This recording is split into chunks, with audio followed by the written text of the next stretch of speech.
Bien-aimés dans le Seigneur, bonjour. Que la grâce et la faveur de Dieu soient sur chacun de nous au nom puissant de Jésus-Christ. Alors, vous pouvez vous me contacter au 00237 678 51 78 81 pour un suivi spirituel si vous en avez besoin. Ce matin, nous lisons la parole de Dieu dans Jérémie chapitre 15, verset 18 au verset 19. Vous pouvez me continuer jusqu'à 21. Il est écrit. Pourquoi ma souffrance est-elle continuelle? Pourquoi ma plaie est-elle douloureuse? Et ne veut-elle pas se guérir? Serais-tu pour moi comme une source trompeuse, comme une eau d'onde? On n'est pas sûr. C'est pourquoi ainsi parle l'Éternel. Si tu te rattaches à moi, je te répondrai. Et tu te tiendras devant moi. Si tu sépares ce qui est précieux de ce qui est vil, tu seras comme ma bouche. C'est à eux de revenir à toi, mais ce n'est pas à toi de retourner vers eux. Je lis le verset 21. Je te délivrerai de la main des méchants, je te sauverai de la main des violents. Écoute-moi bien-aimé, écoute-moi très bien ce matin. Dieu, comme je vous l'ai toujours dit, Dieu est venu sauver l'homme, libérer l'homme de la captivité. Mais le problème, c'est l'homme. L'homme ne veut pas être racheté. L'homme ne veut pas sa délivrance. Oui, on peut vouloir la délivrance des lèvres, mais du fond du cœur, on ne la veut pas. Parce que je vous dis toujours constamment, il doit avoir la correspondance entre ce que tu dis de ta bouche et ce que ton cœur est en train de penser. Voici, cet homme est en train de crier. Il dit, mais est-ce que les paroles que Dieu a données seraient-elles des paroles trompeuses? Pourquoi est-ce que ma blessure ne guérit pas? Et c'est la question que toi tu te poses. Pourquoi est-ce que je ne me marie pas? Depuis que je suis avec Dieu, je prie. Pourquoi est-ce que je ne trouve pas je n'accouche pas? Pourquoi est-ce que je ne travaille pas? Pourquoi est-ce que tu te poses tant de questions? Oui, c'est vrai.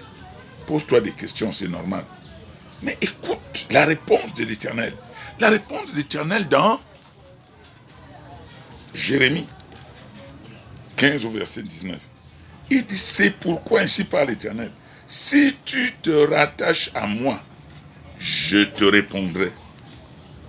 Écoute donc, est-ce que tu es rattaché à Dieu? On ne se rattache pas à Dieu par ses lèvres. On ne se rattache pas à Dieu parce qu'on dit je me rattache. On se rattache à Dieu par un changement de comportement. Chacun de nous a une mauvaise façon qu'il a adoptée depuis sa naissance. Il faut sur soi cela dans sa vie pour te rattacher à Dieu. Si tu te rattaches à moi, et vous avez lu au verset 21, il dit, je te délivrerai.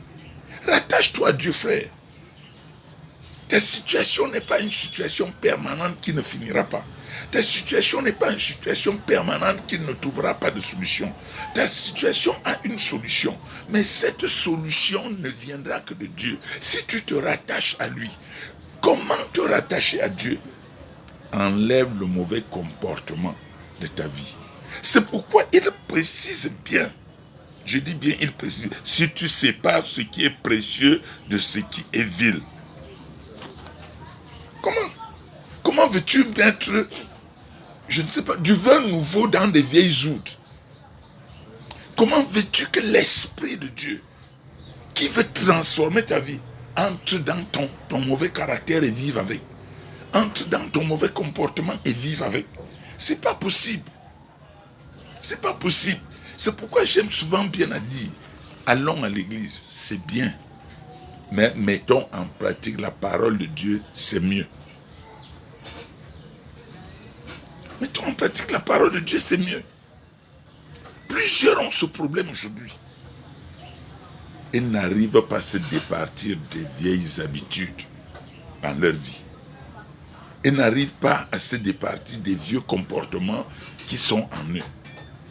Et tant qu'ils ne vont pas se départir des vieux comportements et des vieilles habitudes qu'ils ont adoptées, il leur sera difficile. Je dis bien difficile. que Dieu produise la gloire dans leur vie. Dieu veut produire en toi la victoire. Dieu veut produire en toi l'élévation.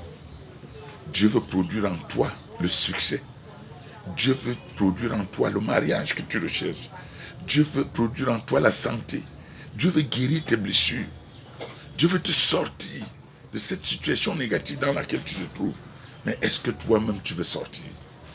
Si tu veux sortir, il te dit rattache-toi à moi et sépare-toi de ce qui est mauvais. Sépare-toi de ton orgueil. Plusieurs d'entre nous, nous avons le peu que nous avons, pas parce que Dieu veut nous donner ce peu, mais parce que notre comportement attriste Dieu. Comment Dieu va-t-il étendre tes limites?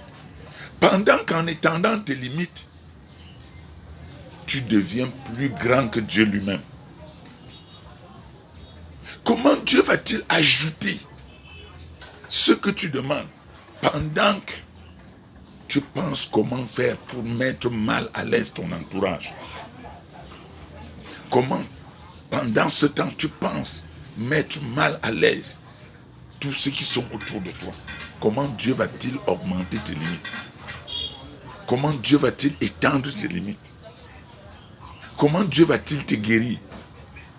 Si la guérison de ta blessure sera pour les gens qui sont autour de toi, sera pour ton voisinage, sera pour tes frères, une occasion de chute, Dieu préfère ne pas te guérir de cette blessure pour que tu te calmes. Oui. Souvenez-vous qu'il avait dit à Paul, lorsque Paul a prié pour les chardes qui étaient sur son pied, Dieu lui a dit, Paul, je ne guérirai pas cette charge. Ma grâce te suffit. Et la grâce de Dieu suffisait à Paul pour que Paul ne s'enorgueillisse pas, pour trouver qu'il est juste en toutes choses. Alors, qu'est-ce que tu attends pour changer? Qu'est-ce que tu attends pour donner réellement ta vie à Christ? Qu'est-ce que tu attends pour te conformer au principe de la parole de Dieu? Qu'est-ce que tu attends?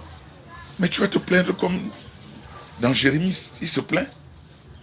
Tu vas te plaindre de ce que tu es célibataire.